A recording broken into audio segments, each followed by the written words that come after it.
Bem, pessoal, na última aula nós trabalhamos com os ensaios, né, os vários tipos de ensaios, tanto a compressão, como a tração, como a flexão, né?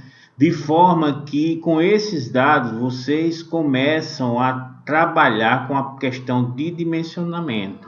Então, todos esses dados, pessoal, são tabelados de acordo com a espécie, de acordo com o local onde essa árvore foi derrubada, né? Então, com relação a essas informações dessa madeira, você consegue obter informações para um dimensionamento, beleza?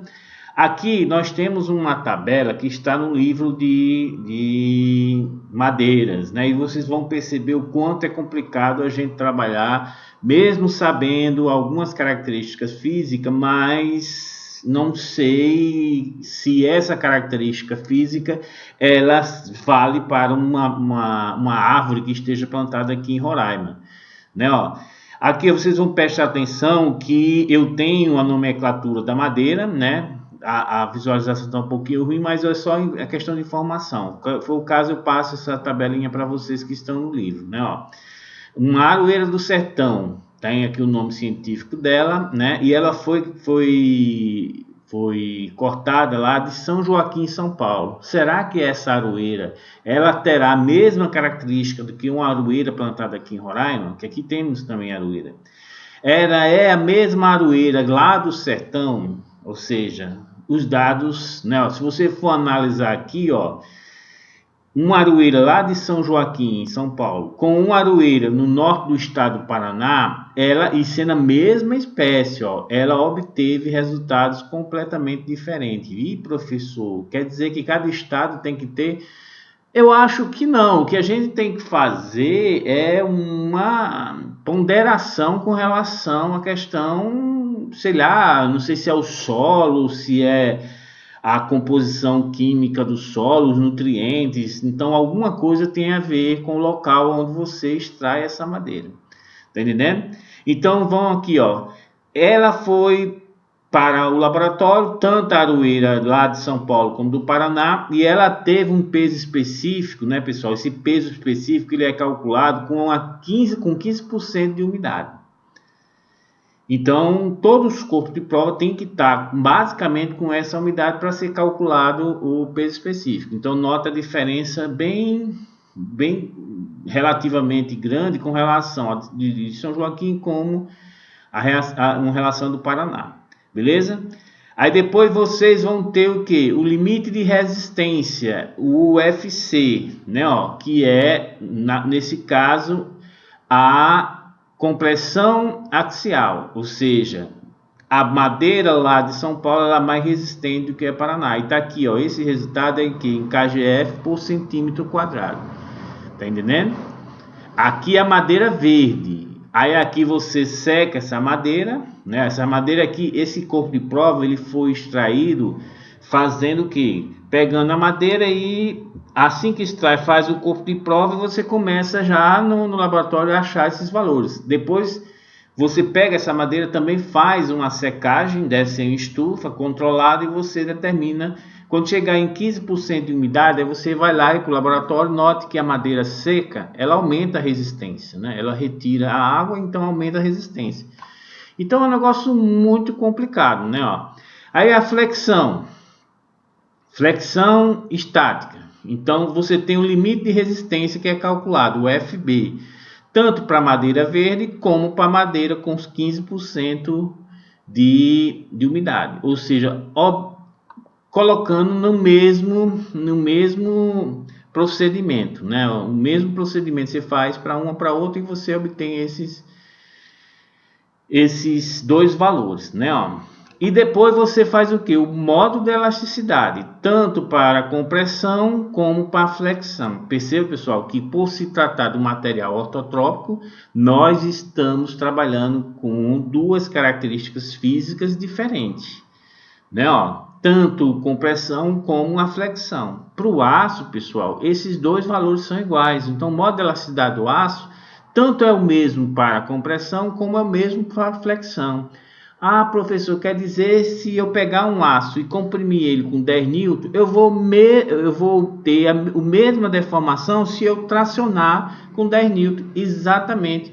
Se você comprimir, vai ter uma deformação. Se você tracionar com a mesma força e a mesma área da seção transversal, é óbvio, você vai ter as mesmas deformações. Isso é que são os materiais isotrópicos, né? Então você tem aqui, ó, na flexão, né, e na compressão o modo de elasticidade. Perceba que são duas características bem diferentes, né? Ó, então você vai utilizar de acordo com o esforço ou compressão ou flexão valores diferentes, né? Ó, então aqui eu tenho o cisalhamento. Pessoal, o cisalhamento vocês vão perceber nos próximos slides que a gente vai trabalhar, e depois a gente vai fazer alguns exercícios com relação a isso, é o mais importante, porque vocês vão perceber que a resistência dele, pessoal, é bem menor do que os outros. É mais fácil você romper uma madeira do que você por cisalhamento, do que por flexão, por tração, tá entendendo? Por compressão, né? Ó, então é aquele mesmo esquema. Imagina aqui uma madeira, se você olha assim, quando você coloca, pessoal, um machado, né? Ó, e tá com a força na direção paralela às fibras, vocês vão perceber, poxa, professor, é muito fácil tirar aquela lasca. Então, aquela resistência ao cisalhamento é muito baixa, é muito baixa. A mesma coisa para o fendilhamento, né, pessoal? Que isso aqui também é a mesma coisa que um machado sair cortando a madeira. É a mesma coisa quando você vai fazer um escoramento, pega uma madeira roliça e coloca um prego. Quando você coloca a carga naquele escoramento, o prego sai rasgando a madeira de fora a fora. Então essa é a mesma situação. Então, pessoal, perceba que eu tenho aqui vários tipos de madeira. Eu tenho o eucalipto, que é uma madeira branca, né? Ó, tem o angico preto, tem o guapicica, que eu não conheço, né? Tem outro eucalipto, aqui ele não separou, porque nós trabalhamos com dois tipos de madeiras, as coníferas, né? Que são madeiras de melhores qualidades, né? Madeiras, professor, é madeira de lei. Outra coisa, pessoal, madeira de lei, o que é madeira de lei? São madeiras que são protegidas por lei. Tem gente que coloca, eu quero uma madeira de lei. A cacheta, que é um IP, que é aquela madeira lá do interior de São Paulo, que o pessoal quase que acaba com ela, para fazer o que? Caixa de tomate. Aquelas caixas de tomate que vem com aquela lasca, que era feito com cacheta. É uma madeira bem molezinha. É que nem uma suma. Então eles utilizaram tanto para fazer aquelas caixas que ela estava entrando em extensão. E aqueles brinquedinhos que vendem em feira, que você fica com uma varinha empurrando um avião, o avião fica com a hélice girando. Aquilo é feito com cacheta, é uma madeira bem fácil de você trabalhar. Então a exploração foi tão monstruosa que tiveram que proteger a cacheta, que é uma madeira IP. Professor, pensava que o IP, todo IP era bom. Não, existem os IPs que não é considerado uma madeira nobre. E a cacheta ela é protegida por lei. Então a cacheta é uma madeira de lei. Beleza? Então tirar esses termos. Eu também tinha noção de que era madeira de lei, assim, mas depois os cabos que entendem mais do que eu dessa questão disse, não, madeira de lei são as madeiras que são protegidas por lei. Tem madeiras que têm uma qualidade, né, física menor, mas ela é protegida, ela é madeira de lei. E eu sempre considerava a madeira de lei como sendo uma madeira nobre, que é o termo correto que a gente tem que utilizar.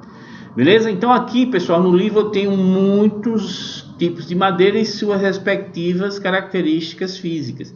Mas se você for comparar com as madeiras que nós temos aqui, pessoal, é muito pouco. Não chega nem a 2%.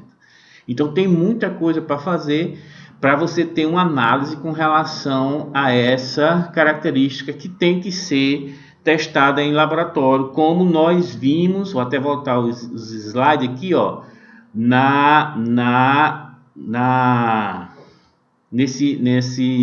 nessa aula aqui é onde a gente trabalhou com os ensaios, né, pessoal? Não, vamos deixar aqui, eu não estou procurando, eu acho que a gente nem fez ainda a questão dos ensaios, beleza?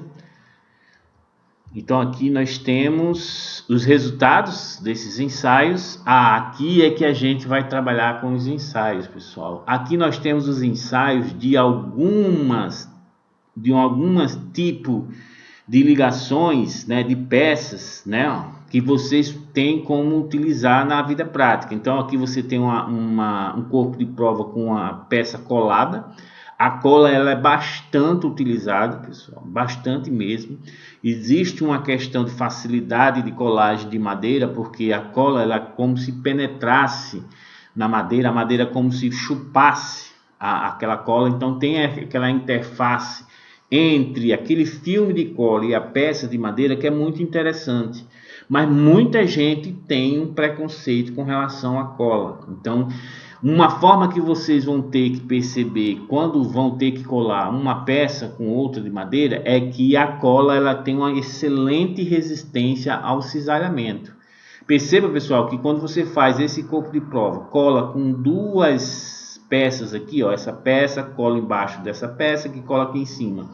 Essa força que vai estar atuando aqui, a tendência de rompimento é o que? É o cisalhamento dessas duas junções das peças, ou seja, um deslocamento relativo. Essa peça de baixo tende a ir para a direita e essa peça aqui de cima tende a ir para a esquerda. Então isso é o cisalhamento.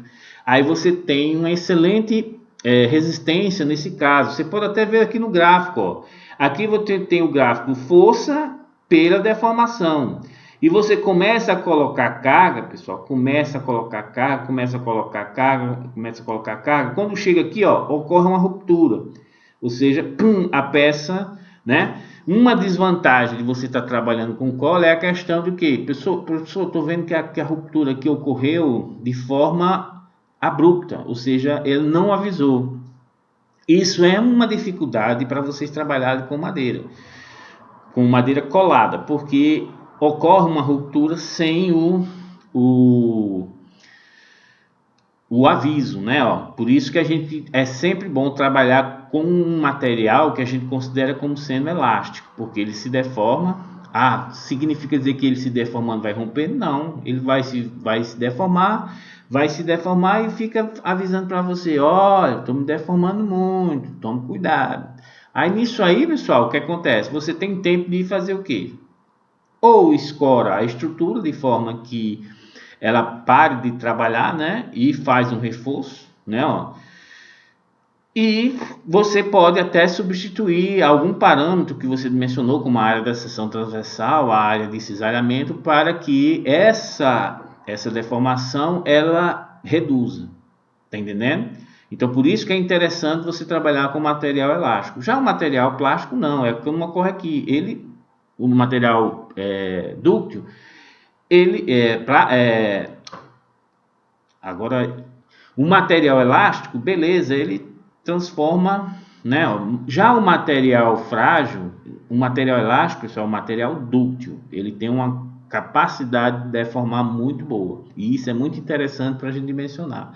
Já o material frágil, tipo ferro fundido, vidro, ele não tem essa capacidade. Ele se deforma, mas quando esse esforço ele ultrapassa o limite de elasticidade, né? Quando começa a ter o escoamento, ele não suporta e rompe sem avisar. Então aqui, pessoal, vocês têm a carga F com a barra, que é a carga de ruptura, né? Ó, o FU é a carga de ruptura, onde houve o rompimento dessa estrutura aqui, dessa montagem. Já o F barra é um ponderador dessa carga de ruptura, onde você vai o que? Diminuir bastante e chegar num local que seja seguro trabalhar, que vai ser esse F barra. Então aqui nós temos o gráfico para esses vários tipos de montagem, tá entendendo? Temos aqui a montagem com prego, né, ó, que ocorreu essa situação aqui, ó, então ocorreu uma deformação. Depois essa deformação deixou de ter uma certa proporcionalidade, tá entendendo? Aí aqui já está no regime que ocorre uma plastificação e você tem as tensões de ruptura. Então isso aqui, pessoal, estava no laboratório e o pessoal construiu esses gráficos aqui, ó, admitindo como um limite essa deformação entre o deslocamento das duas peças de 1,5 milímetros. Porque note que aqui você está analisando a madeira e não as peças que estão, não os elementos que estão fixando essa madeira. No caso aqui a cola, no caso aqui o prego, no caso aqui o anel, tá entendendo? No caso aqui o parafuso. Ou seja, o parafuso é de aço, o anel é de aço, eles são muito resistentes, o prego é de aço.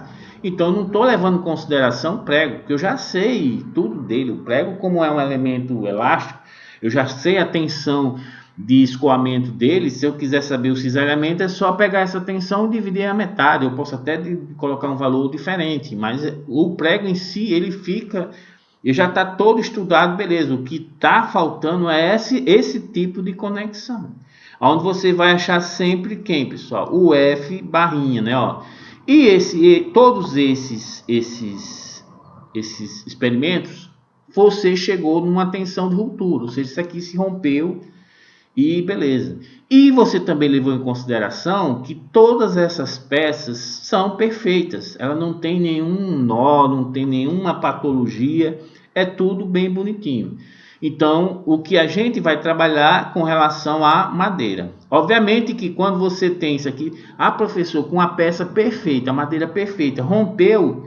Imagina uma madeira que tem uma broca lá embutida, que eu não vi, um nó, que você tem uma variação assim tremenda com relação à homogeneidade da madeira. Então você pode ter uma concentração de tensão, um nó é um pouco complicado.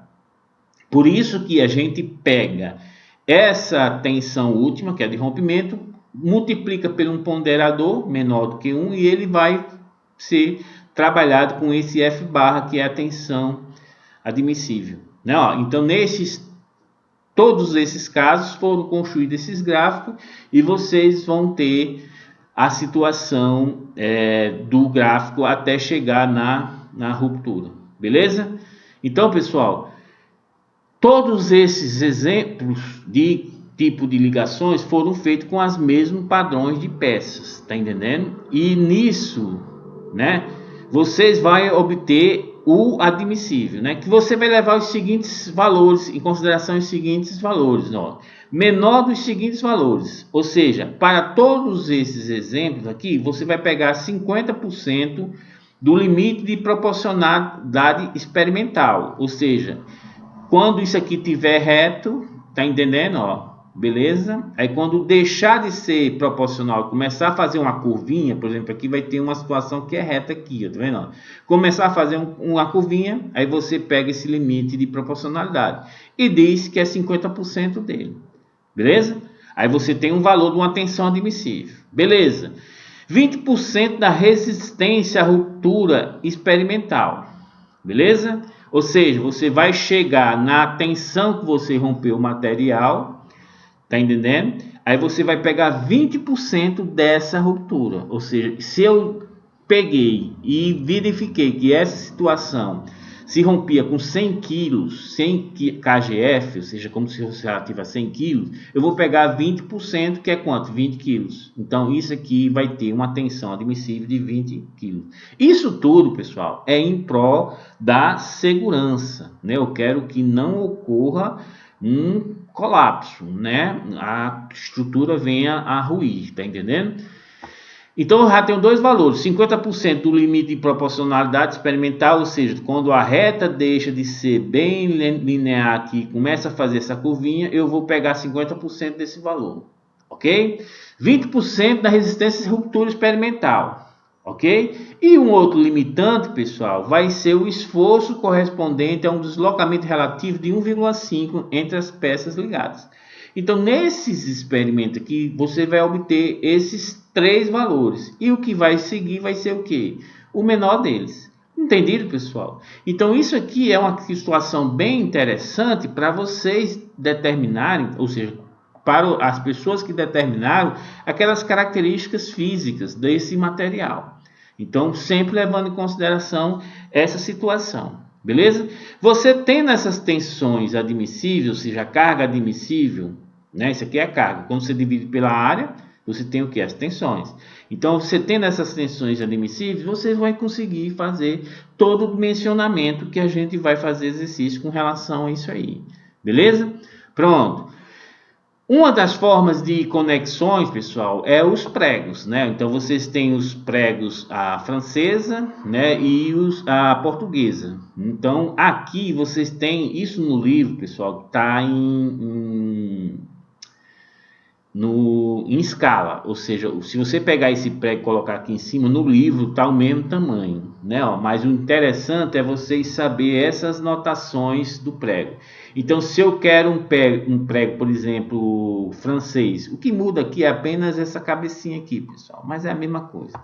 O português ele tem uma cabecinha com uma espessura aqui, ó, bem delineada, já o outro aqui não, é uma cunha mesmo, chega com uma cunha com um canto vivo bem. Isso aqui é muito bom quando você quer embutir o prego realmente que não tinha cabeça. Já isso aqui você vai ter que danificar a estrutura para poder. E sempre lembrando, pessoal, que em muitos casos, quando vocês vão utilizar o prego, vocês têm que fazer um furo inicial para poder ter uma penetração do prego na madeira de forma que não ocorra um esmagamento da estrutura da madeira. Beleza? Então, se eu quero um prego aqui, por exemplo, um prego 3472, esse 34, pessoal, é o 10º de milímetro. Então, você vai pegar esse 34 e vai dividir por 10. Então, 34 dividido por 10 vai ser 3,4 milímetros. Então, isso aqui é o diâmetro dele. E 72 é o que? O tamanho dele, 72 milímetros, ou seja, ele tem 7,2 centímetros. Então tem todas essas mesmas notações, ou seja, o primeiro número é o 10º de milímetro do diâmetro. Ah, professor, faça um outro exemplo aqui, vamos fazer esse aqui. Esse aqui é 44, 44 por 100. Então esse 44 é o 10º de milímetro do diâmetro. Então, 44 dividido por 10 dá 4,4, ou seja, ele tem um diâmetro de 4,4 milímetros. E 100 é o tamanho dele em milímetro do prego, ok? E pessoal, isso aqui, o tamanho, é que vocês têm que ficar preocupados. Ah, professor, eu faço lá em casa o seguinte, bato, trapassou no outro lado, eu vou lá e tum, como é que se diz? Cabeça de prego batida e virado, né? Vou lá e viro o prego, né? Isso aqui não tem nada a ver, pessoal. Você tem que seguir que é a norma. Obviamente que isso aqui é um trabalho lá na fazenda que vocês não seguem muito as normas, mas a gente tem que ter essa noçãozinha, beleza? Por exemplo, existe um dimensionamento, por exemplo, de prego atuando numa haste, numa madeira roliça, né? Ó, então eu tenho aqui uma madeira roliça e aqui eu vou fixar prego. Ó. Note que em nenhum dos casos o prego ultrapassa a peça onde ele vai ser colada, beleza? E uma forma de você achar as tensões, pessoal, esse signo, esse F com a barrinha admissível, vai ser dado por essa formulação aqui, ó. 500 vezes d ao quadrado dividido por 1 mais d, né? Ó, aonde esse F que você vai obter vai ser em quilograma-força. Então, esse d é o diâmetro do prego em centímetro. Então, você colocando isso aqui, vocês vão achar quilograma-força. Então, de acordo com o diâmetro do prego, você coloca aqui e você vai verificar qual é a força que ele suporta, beleza? E pessoal, depois, professor, mas eu tenho uma força aqui atuando de 100 newtons, né, de 100 quilos. Então você vai ver quantos pregos eu preciso para ter, naquele diâmetro que eu defini, para ter essa resistência a essa situação.